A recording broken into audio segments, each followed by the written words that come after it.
สบายดีพี่น้องมื้อนี้มาพบกับบ่าวบกบ่แห้งเช่นเก่าเช่นเคยเนาะอย่าเฮ็ดเช่นเก่าเช่นเคยพี่น้องเนาะมื้อนี้ก็ถือว่ามาพ่อนะพ่อตาก็บ่าวบกคือเก่าพี่น้องมื้อนี้มายังอาจารย์บก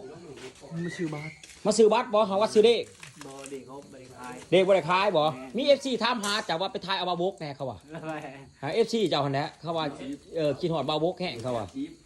ฝากความคิดฮอดคิดถึงหาเขาหน่อยติโอ้อาจารย์ก็มาซื้อเด็กอีกบ่นี่เนาะอาจารย์ทุ่งกับมาอีกมื้อนี้โอ้มีแต่อาจารย์พี่น้องเอ้ยเนาะ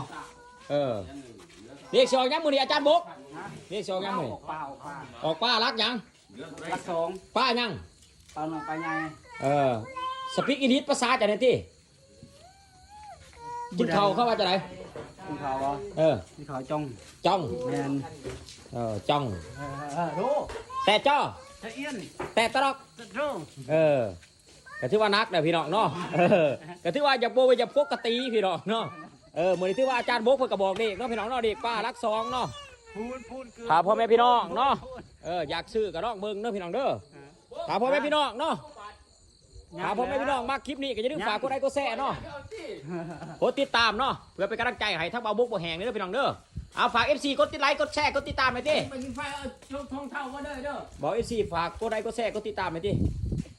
กดไลค์กดติดตามเด้อเป็นกำลังใจให้ทั้งบ่าวบกบ่แห้งเนาะ